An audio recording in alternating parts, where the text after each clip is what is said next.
Pila ka dekada nga nanarbaho ang akong anak sa Canada para makapundar og makahawas sa kalisod. Pero dihang nahayahay na, gipalayas namin niya sa iyahang papa. Maayong adlaw kanimo DJ Sam og ingon mana sa imuhang mga suking tigtanaw ning imong programa. Usapod ko sa malingaw ni ining imong mga istorya dinhi DJ Sam. Mao nang naaghat sad ko sa pagpadaning akong problema karon. Tawagan na lang di ay ko ninyo sa pangalang Nanay Sylvia.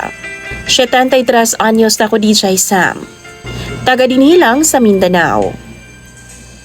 Siyam kabuo ka nga akong mga anak DJ Sam.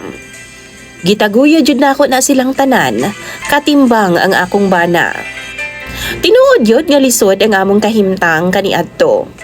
Tungod kay 38 anyos pa lang ang akong bana, na stroke siya DJ Sam, ug tungod ana wa siya makapadayon pa sa iyang trabaho. Ako na lang ang gisandigan sa among pamilya. Maong napilitan ko DJ Sam nga musugot na lang sa offer sa akong igsuon. Nga paeskwelahon lagi daw nga akong panganay og ikaduha nga anak, og dito daw magtrabaho sa ilaha. Isip working student DJ Sam. Medyo tubig-tubigan ang akong manghod, kay naminyo man siya og siman. Tapos, duha ra sabang iya mga anak DJ Sam. Gatabang-tabang na lang ang akong mga anak nga duha sa ilang panimalay ug ingon man sa ilang gamayng negosyo DJ Sam nga sari-sari store dito sa Palengke. Retired teacher ko. Pila ra pud taon sweldo nako isip maestra. Siyam kabuo ka nga akong mga anak. Ugwa ko magdahom DJ Sam, nga ang pagpalayo di ay sa akong kamagwangang anak, mamahimong mitsa sa iyahang lawm nga kahiubos nga ri sa amua. 5 ra nga akong mga anak DJ Sam nga nakalampos, tungod kay nangaminyo man dayon sila. Nabuntisan nga wa pamahuman sa college, ug ang uban wa makaanto sa kalisod kay pitos man gyud kaayo ang among kahimtang. Ang akong panganay DJ Sam, tawgo na lang nato siya sa pangalang Alma. Nakahuman yun siya sa iyang kurso. Nakabaton og maayong kinabuhi kumpara sa iyang mga igsuon. Na ako'y duha ka maestra DJ Sam nga mga anak, og sila tanan, duna na po sila mga trabaho. Pero lahi ra gyud DJ Sam katong nakahuman yun unta sila. 20 years ago, gi-reach out ko sa akong anak nga si Alma. Ana pa siya, gusto daw niya nga ayuson ang among nga panimalay. Naamang gud miyuta DJ Sam nga 200 square meters kapin. Gipamana pa na intawon sa akong mga ginikanan. Ug mao pud na ang kitukuran og gamay nga panimalay namo. Diri na taw ang among nga tanang mga anak DJ Sam. Maong malipayon gud intawon ko DJ Sam nga nakahuna-huna ang akong panganay nga anak nga ayuson gud intawon niya. Kay kining balaya ni, kining yutaan ni, puno intaw ni sa memories. Kinsa ba ang ginikanan nga wa mangandoy ug maayong panimalay? Mangandoy nga mulambo ang kinabuhi. Makatilaw lang man og maayong kinabuhi una mi mamatay sa akong bana. Malipayon kaayo mi sa akong partner DJ Sam ni adto nga time nga nagpropose ang akong anak ni Ana. Ingon man usab ang iyang mga igsuon. May na lang daw na itapukanan. Pasalamat sila nga nakahuna-huna ang ilang ate ni Ana.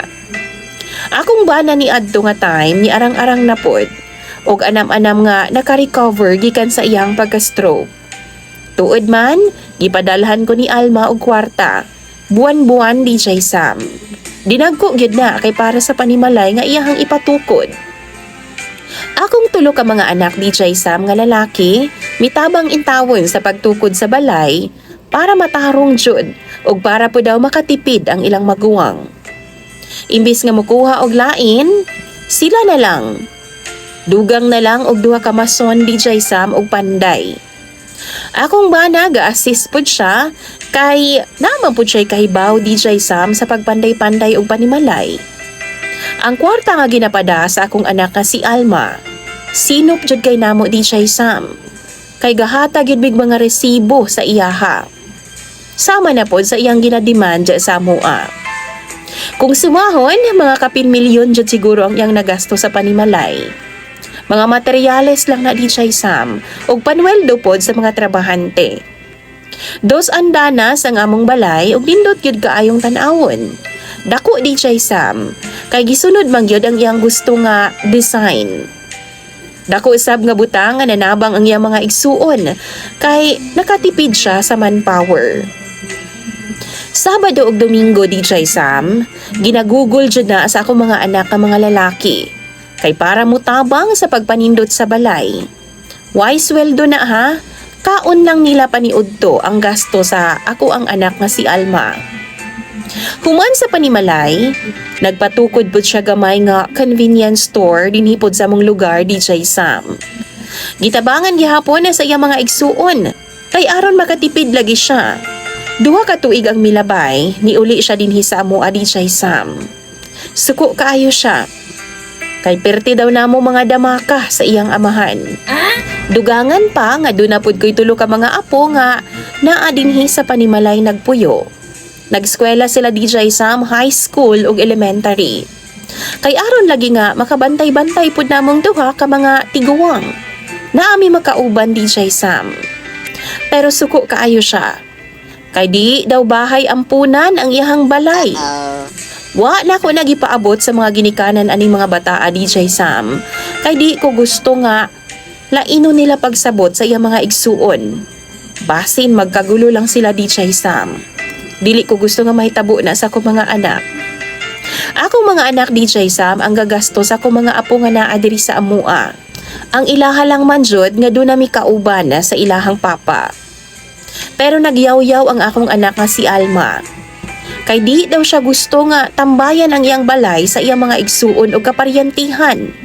Gibaharan ko niya DJ Sam, bantay lang daw ko kung makabalita pa daw siya nga naa pa daw nag-star diri sa amua. Kay naalagi daw siya ginabayran nga nagmanmana sa amua DJ Sam. Kay bawo mo DJ Sam? Wa, gyud ni nagatunol ang among anak nga si Alma namo. Bisan ginagmay, sukad-sukad gyud intawon para sa among mga panginahanglanon. Kanang tanan na ginapadaan niya para na sa iyang mga projects. Ugwa gyud namo na ginahilabtan kay kahibaw nami sa iyang batasan. Kung way resibo o makulang lang man, makatapal intawon mi sa iyang amahan DJ Sam. Pila ra baya pod intawon ang among pensyon na sa ilang amahan. Sakto-sakto ra pod sa among pang-inadlaw-adlaw. Malipay na lang gani mig naay mutunol namo nga mga anak DJ Sam. Nilakaw siya balik pa Canada. Pero gakinto gyud mi DJ Sam. Iya pod ming giingnan nga wa daw siya'y pakialam sa amoa. Iya pa ming gibuy-buy. Nagpagawas pa siyag istorya sa amoa DJ Sam. Hayahay daw kaayo mi. Siya daw ang nagsaing, iba daw ang gustong kumain. Kami ang iyang buot pasabot DJ Sam. Siya ang naningkamot, kami ang gustong muani. Dili ingon ana ang among buot pasabot DJ Sam. Kay kung kahibaw pa lang mi nga ingon ana di ay ang iyahang taras, mas maayong wa na lang mimisugot sa iyang offer kaniadto. Pero ning ulahi DJ Sam, ambot kung unsay chismis nga iyang nadawat. Iyahaman ming gitawagan ni papa niya nga muuli na daw siya sunod tuig. O gusto niya nga mamahawa na daw mi sa iyang panimalay DJ Sam. Kay mga hugawan lagi daw mi. Wa ko masayod kung unsay problema sa akong anak. Hugawan? Wa man mi maghinugawan. Gapang limpyo man ang akong mga apo DJ sa matag adlaw. Gusto sab niya papahuwaon ang akong mga apo. Pero magunsa na lang mi sa iyang amahan. Tiguwang na pod mi DJ Sam. Usahay gani, dili na namo kaya ang mga lihukon. DJ Sam, papahawaon na daw mi niya apan naglibog ko. Kung asa na lang man mi. Dili pod ko gusto gubot. Anak gihapon ako siya. Pero makatarungan ba ang iyang gusto sa amoa? DJ Sam, wa gyud ni makaabot sa iyang mga igsuon. Tungod kay mahadlok pod ko nga mo share sa akong ubang mga anak. Basin unya magkagulo lang ang among pamilya. Unsa may buhaton nako. Tambagi daw mi ninyo sa akong bana DJ Sam ug mga viewers. Imong sender, Nanay Sylvia.